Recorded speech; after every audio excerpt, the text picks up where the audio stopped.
Good morning students. मैं doctor Vijendra Singh Tanwar, associate professor in English. वर्तमान में मैं राजकीय महाविद्यालय गुढ़ा में पदस्थापित हूँ। इस कोरोना महामारी के कारण जो नई व्यवस्था हुई है, उसी व्यवस्था में जो वीडियो बनाए जा रहे हैं आपके लिए, उस कड़ी में आज का जो ये वीडियो है, ये बीए पार्ट सेकंड के विद्यार्थियों के लिए है जिन्होंने अंग्रेजी साहित्य विषय पेपर फर्स्ट। और इस वीडियो में हम ए.के. रामानुजन की बहुत ही पॉपुलर पोएम ए रिवर के एक्सप्लेनेशन के बारे में बातचीत करेंगे। बहुत ही पॉपुलर पोएम है और इजी है, और ए.के. रामानुजन तो बहुत बड़ी पर्सनालिटी है इंडो इंग्लिश लिटरेचर की, तो उसके बारे में जानना जरूरी है। उसके बाद पोएम के बारे में, फिर हम इसकी टेक्स्ट करेंगे। सबसे पहले पोएट के बारे में देखिए। ए.के. रामानुजन का जो फुल नाम है अट्टीपट्ट कृष्णा स्वामी रामानुजन है, और he is one of the leading Indo Anglian poets. Indo Anglian poet का मतलब वो इंडियंस, वो भारतीय राइटर्स जो इंग्लिश में लिखते थे। इसका जन्म 1929 में हुआ और डेथ हुई 1993 में। ये जो त्रिदेव माने जाते हैं कविता के इंडो इंग्लियन लिटरेचर में, उनमें से एक है। दो जो दूसरे हैं वो है निसिम एजकिल और कमला दास, जिनके बारे में हम पढ़ चुके हैं। A K. Ramanujan was a scholar of Indian literature who wrote in both English and Kannada. Kannada में भी लिखते थे और इंग्लिश में भी लिखते थे। He wore many hats as an Indian poet, scholar and author, and those of philologist, folklorist, translator, poet, playwright. His academic research ranged across 5 languages, यानी उनको 5 भाषाओं का ज्ञान था, जिसमें तमिल, कन्नड़, तेलुगु, संस्कृत एंड इंग्लिश। उसने ही published on both classical and modern variants of these literatures, and also argued strongly for giving local non-standard dialects their due। जो non-standard dialects जो उनको उचित सम्मान मिलना चाहिए था, वो भी उसने दिया। इसकी सभी क्रिटिक्स ने बहुत ही बड़ी प्रशंसा की है। इसकी आर्ट को परफेक्ट माना जाता है, केवल इतना ही फॉल्ट माना जाता है कि इसने थोड़ा से कम पोएम्स प्रोड्यूस की और कवियों की तुलना में। थोड़े दो ही छोटे छोटे वॉल्यूम्स ऑफ पोएम्स हैं जो इसके नाम से पब्लिश हुए हैं। अगर उसकी रचनाओं की क्वालिटी देखें तो हम कह सकते हैं is one of the greatest masters of English language. अच्छा, ये जो थीम्स और मोटिव्स इन पोएट्री में जो है, उसके अलावा वो इंडो इंग्लियन पोएट्स में इंग्लिश के प्रयोग को, कि वो अपने आप को कैसे व्यक्त करता है, इसके लिए इसका रैंक नंबर 1 पे आता है। उसने अपनी एक बहुत ही मूल ओरिजिनलिटी को दर्शाया है, खास करके शब्दों के चुनाव में, extraordinary talent of phrase making में। उसकी जो पोएम्स है उनकी खास बात यह है कि शब्दों का और फ्रेज का इस प्रकार इस्तेमाल करता है कि बड़ा अच्छा लगता है पढ़ने पर, यानी प्लीजिंग वे ऑफ राइटिंग है इसका। अब आते हैं हम पोएम के बारे में। जो ए रिवर जो पोएम है वो बहुत ही प्रसिद्ध पोएम है, जैसा मैंने बताया, रामानुजन की, और इसका प्रकाशन 1966 में हुआ था। जो उसका वॉल्यूम ऑफ पोएम्स था उसका नाम था द स्ट्राइडर्स। जो रिवर इस पोएम में जिसका गुणगान किया गया है वो है वाइकाई।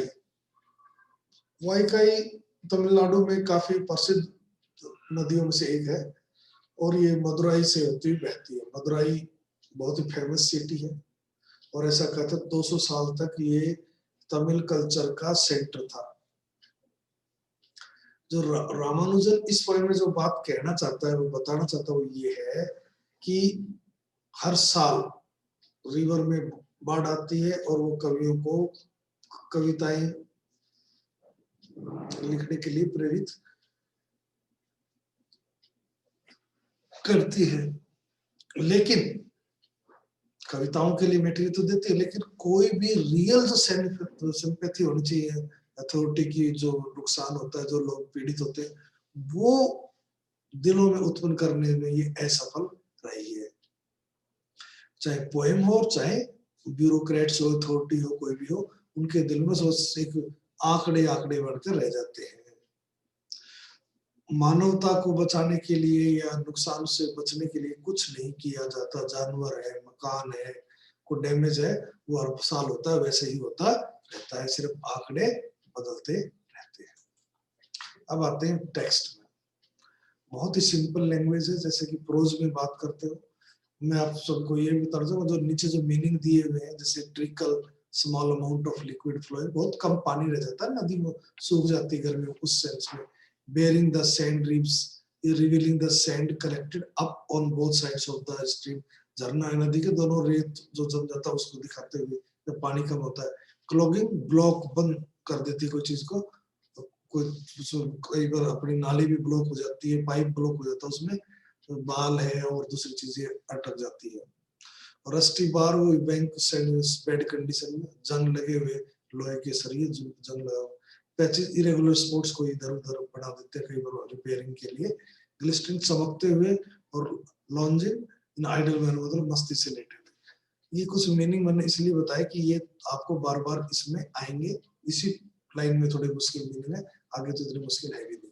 तो देखिए, द पोएट कहता है, in Madurai, Madurai is the famous city in Tamil Nadu, बहुत ही प्रसिद्ध सिटी है। और किसके लिए प्रसिद्ध है?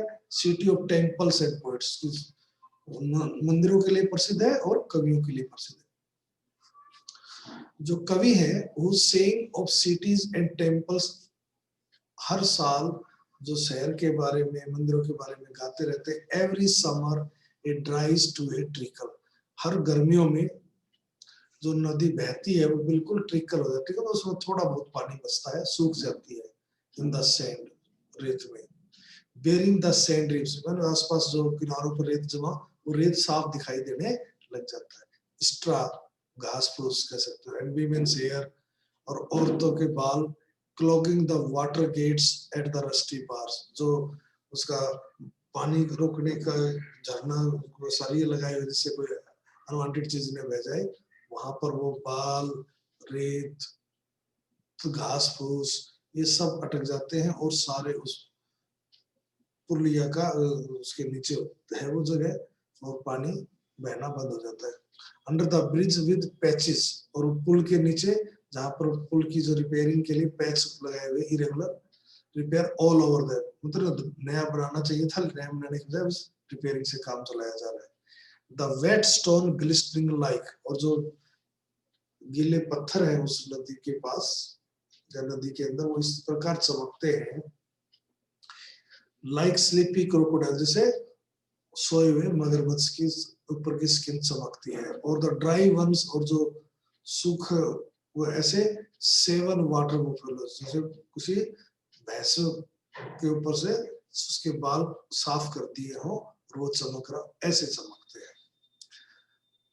लॉन्जिंग इन द सन, और वो वैसे आराम, सूर्य की धूप में आराम से लेटे हुए हैं, वैसे ही ये पत्थर चमकते हैं। The poets only sang of the flood, लेकिन कवि इन सब चीजों पर ध्यान नहीं देता, केवल बाढ़ का इंतजार करता रहता है कि बाढ़ आएगी और उसको कविता लिखने का अवसर मिलेगा। अब कहता है कवि, देखिए पुराना कवि और नई कवि दोनों की बात करेगा, पहले पुराने कर रहा है। He was there for a day, जो कवि था वो केवल एक दिन के लिए उसमें गया Madurai. When they had the flood, जब वहां बाढ़ आई। People everywhere talked of the inches rising, हर जगह लोग बात करते हैं पानी ज्यादा बढ़ रहा है, वाटर लेवल एक एक इंच बढ़ रहा है। Of the precise number of cobbled steps, cobbled the small round stones, जो पत्थर लगे हुए हैं, पक्का किया हुआ है, जो इतने पत्थर तक, 5 पत्थर तक, 10 पत्थर डूब गए हैं पानी में, कि वहां तक बताते थे, बात करते थे लोग। Run over by the water, rising on the weeding places, उठते हुए नहाने के स्थान पर। And the way it carried of, 3 village houses, और ये बताते हुए नदी की जो बाढ़ है उसने नुकसान पहुंचाना शुरू कर दिया है। उसने 3 गांव के मकानों को बहा दिया है। 1 प्रेग्नेंट वुमन, उसमें एक औरत जो कि विद प्रेग्नेंट थी यानी कि गर्भवती थी, उसको भी बहा ले गई। And a couple of cows named Gopi and Vrinda as usual, और एक कपल ऑफ गाय जिसमें गोपी और वृंदा नाम थे, उनको भी बहा दिया। कहने का मतलब कि कुछ मकानों का नुकसान हो गया, कुछ मनुष्य डूब गए, कुछ जानवर डूब गए। ये रोज हर बार की ये उनका सब्जेक्ट मैटर होता था। The new poets still coated the old poets, और अब जो नए कवि आए हैं वो भी यही काम करते हैं, वो भी पुराने वाले को कोट करते रहते हैं।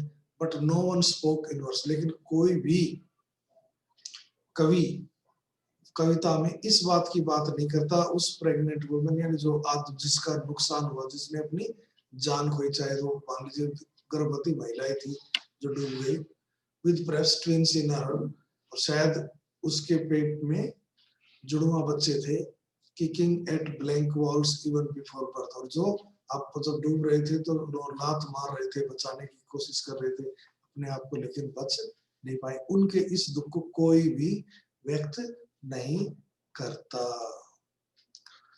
He said the river has water enough to be poetic about only once a year, कि ये कहता है कि साल में बस मानो जैसे कवि को प्रेरणा देने के लिए एक ही बार पानी आता है, वो उस वक्त जब बाढ़ आती है।